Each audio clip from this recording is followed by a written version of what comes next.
and welcome back to Witchfix. We're at it again with another generically titled novel. This is Witch, but by Christopher Pike this time. And I've just finished this. It was quite a short book, to be honest. I actually have lost it because it was so small and it's disappeared off somewhere. But I don't know where it's gone. So I was going to read you a little bit from it, but hang on, I'll see if I can find it. Oh my god, sometimes it's just so handy being a witch. There is, it's kicking around on the internet, it's literally everywhere, but there's like a finding lost things spell which starts off keeper of what disappears. And honestly, it is the most useful thing in the world because I just found this book in a pile of other books that it had gotten shuffled into when it was on my desk on a storage shelf where I would never have looked for it in a million years. So, huzzah! I have found my copy of Witch by Christopher Pike. Well, this is also a not so modern novel, like the last one, which came out in like the 80s. This one came out like originally in 1990, so a little bit more modern than the last one, but still definitely not a recent release. And I was kind of surprised to see that it came out in 1990 because honestly it reads like literally the most 80s thing I've ever read in my entire life. It kind of reminded me of a cross between a 1980s after school special and Carrie, like the original Carrie with Sissy Spacek. And what it most reminded me of was a film that I watched during the peak of my James Spader obsession called Tough Turf. And tough was spelled Tuff, so you know it was good. And it's one of those like kids from the wrong sides of the tracks, like make good / make trouble movies, kind of like West Side Story by way of Ferris Bueller. And this reminded me so much of that. I could practically smell the hairspray and see the shoulder pads. So the reason it kind of reminded me of an after school special, or like to put a more English spin on it, one of those like demonstrations where they get like a theatre company to come in and they do like a little skit for you about how drugs are bad and stuff like that. And I'm going to trigger warn because there's a lot of stuff to do with like drugs and drink and also some sort of minor allusions to sexual assault in this book. But the way in which it reminded me of those types of experiences that you have when you're a teenager is that it starts off with a girl being killed while not wearing a helmet on a motorcycle, being driven by her drunk drug dealer boyfriend, and then that same boyfriend is high on crystal meth and he robs a liquor store where underage teens are trying to get beer and one of them gets shot. So, you know, you've already got like drugs are bad, beer is bad, motorcycles, inappropriate boyfriends are bad, not wearing helmets is bad.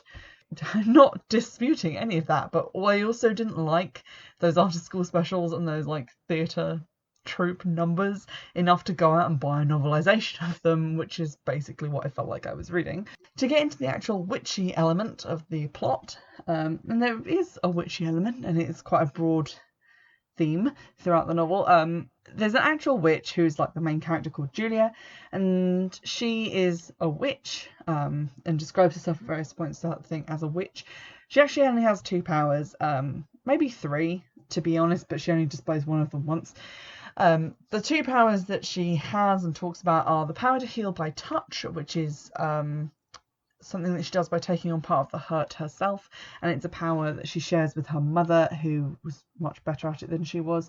And also she has the ability to scry with water, particularly a pond, which she goes to quite a lot, and she can see anywhere or anyone she wants.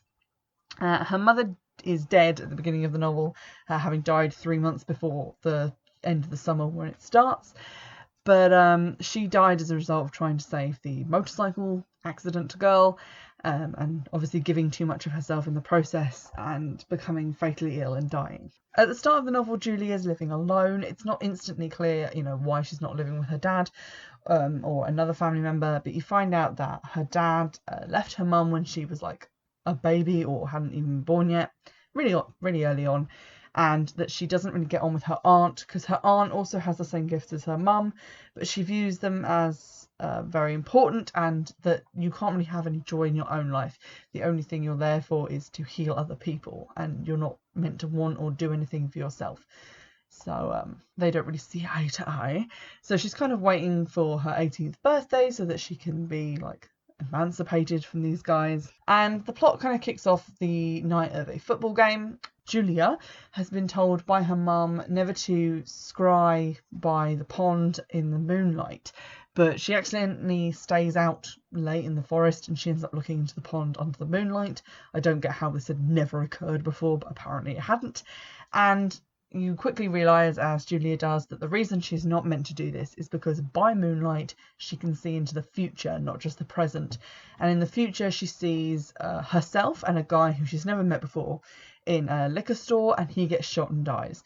And then when she goes to the football game, she meets her best friend Amy's new boyfriend, whose name is Jim, and it is the guy from her vision. So she tries to prevent him from being shot by saying, oh no, we shouldn't go into a liquor store, we should go and have good clean teenage fun elsewhere. And in the end they go into a gas station store, and because she insists Jim stays in the car, her friend Scott comes with her and he gets shot fatally, and that sort of kicks off the plot of the novel. This is where the Carrie element comes in, because Julia decides she wants revenge on the guys who did this to Scott, and she's still kind of dealing with some guilt over the fact that it should have been Jim, and because she interfered, it's now Scott. And basically the rest of the novel, which I say novel, it's more like a novella because it's only 182 pages long, is sort of her trying to track down the guy who is the boyfriend of the girl who was in the motorcycle crash, and there's some various plot things going on there, and it all unfolds in a very kind of Stephen King-y, Carrie-esque way, although I feel like I'm doing down Stephen King's writing to compare him with this. But yeah, a lot of stuff happens, and revenge is maybe had or not had, depending on how you look at it. It's quite a short book. I didn't particularly enjoy the ending very much. I felt like it was kind of twee and a bit weird. Also, for a book so short, it does have a lot of like dream sequences in it, which I find really annoying, and I hate dream sequences, even if they are like vision sequences technically, and there's like a mixture of nightmares and dreams and visions and things that it just irritates me when people put those into stories. Like, you get one and that's in like a novel that's really, really long, and even then I'll probably skip past it, to be honest. The thing that kind of annoyed me or worried me at first about the writing was that it sounds like if you see on Instagram or Reddit or whatever, they put up these posts of like, we made a bot watch 100 hours of X and then asked it to write its own. Like, they've got one which is like a Trump speech and a friend's speech, and it's like made up, obviously, even someone's just written it, but it's sort of written in this weird stilted way, like a robot would kind of write dialogue. And that is how this book is written, at the opening at least. I'm going to read a little bit from the first page of chapter 1. Indian Pole High was her alma mater. It had an imposing totem pole in its courtyard, of course, and a dismal football team. But deciding whether to attend the game, Julia asked herself if she needed to see her school lose once again. She knew they would lose, and not because she was a witch. They had lost every game the year before. They weren't a big school, and they didn't have a large pool of football talent. Word was that this would be their weakest team ever. But Julia loved football. She loved all sports. The reason she was hesitating to attend the game, she realised with the start, had nothing to do with the team's win-lose record. She was feeling sorry for herself again. She didn't want to go to the game because her mother couldn't accompany her as she had before. Her mum had died 3 months earlier, the same day school had let out for summer. Julia still wasn't over it. She knew she never would be. Her mum had been the most wonderful person in the world. She was also a powerful witch. She was one of the few people on earth who understood Julia's gifts, but those gifts, Julia thought bitterly, had been of no use to save her mum. So, from reading that, I don't know if you get the sense of the punctuation. I did try and stick to the punctuation as written. It's very like, Jane has a red ball. Dick wants the red ball. He has taken the red ball. Jill is sad now. And it's written in that very kind of like, we're all learning to read. Julia loves football. She loves all sports. And that does die down a little bit after the first chapter. Or maybe it doesn't and I just got into the book and ignored it. But there we go. Another thing that kind of annoyed me is that although this was written in the 90s, I'm not kind of really prepared to let this go. All the boy characters in the novel are like sexist assholes. Like they're literally just like throughout the novel talking about getting girls drunk and taking advantage. There's a guy who's lying to an older waitress who's kind of stupid to try and get her into bed. He's like pretending that he's like a movie producer. There's a guy who shows up with a video camera, I think it's the same one, to like videotape cheerleaders. Then there's like, basically they're all like this, and they all talk about doing things like this all the time. Like every time they open their mouths, and she's like, I need you to go and dress up as a doctor so that you can go in and listen to what people are saying around the comatose patient guy. This is an actual scene from the book.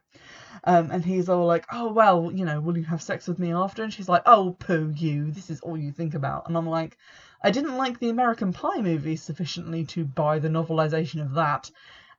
So I don't really want to be reading that either, thank you. So if that is the kind of thing that will annoy you as it did me, then you might want to give this one a miss, because to be honest, it's so short and forgettable, and I didn't necessarily enjoy it. It kind of reminded me of those, like, and I guess it is one of those like pulpy horror novels that you read when you're a teenager. Like I had one that was called The Little Pet Shop of Horrors, and it was about a girl who goes to a pet shop and she gets turned into a dog. And then she gets sold to some guy who she knows from school, and that he eventually, I think she manages to communicate to him that she is now a dog, but she was a person, and he helps change her back and they fall in love, and it's weird.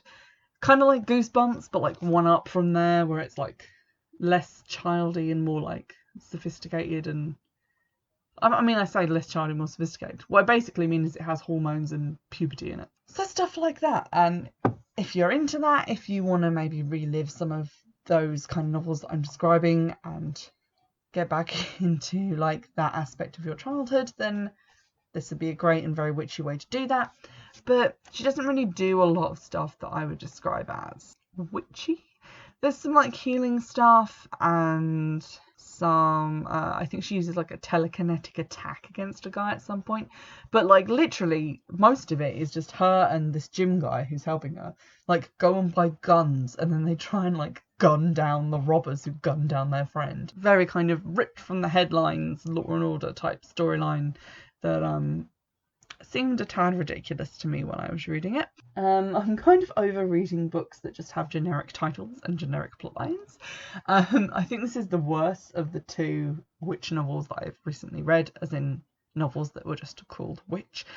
I'm having a little break from those at the moment because, astoundingly, I don't have any more in my to read pile. But I know there are lots out there, so if you let me know if you see one around, I definitely want to give it a look. Add it to my collection of novels that are just called witch. To be honest, that's basically all I can say about this book, because it is so effing short. It's like, it doesn't even scrape 200 pages, and when I opened it I was like, oh okay, it's just over 200 pages, but oh no, there is, the book ends at page 181, and then it goes into the first like 2-3 chapters of another book by Christopher Pike. And I hate when books do that, because I always look at how much I've got left and I'm like guessing where the plot's going to go based on like the number of pages. Does anyone else do that? And you're like kind of thinking, oh okay, so more stuff is going to happen obviously, and then the book just ends and you're like, oh fuck, I haven't been relishing these last pages like I should be. Not that I was particularly relishing the last couple of pages of this, it has to be said. I was kind of enjoying it in the midsection. I kind of got into like the revenge, like dark willowy fantasy of it.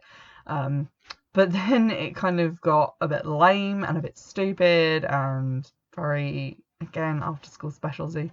It was basically like a really long episode of Buffy that I had to read, and none of my favourite characters were in it. And that's a tagline that I would willingly have someone put on the cover of the reprint of this, because that's basically the description of the book. If you do see any other witch novels, like novels that are literally called witch while you're out and about, do let me know. Drop me a line on Twitter or by email. You can find the details for those in the description box for this episode. Remember, you can donate to the Patreon, check out the Twitter page and have a look through it, and you'll come across the Amazon wish list for the podcast. These are things that I've want to keep track of things that I want to review in the future. Let me know if you want me to put something on there, or you can purchase something as a gift and send it winging its way to me shortly. And in the meantime, I'll see you in the next one. Bye!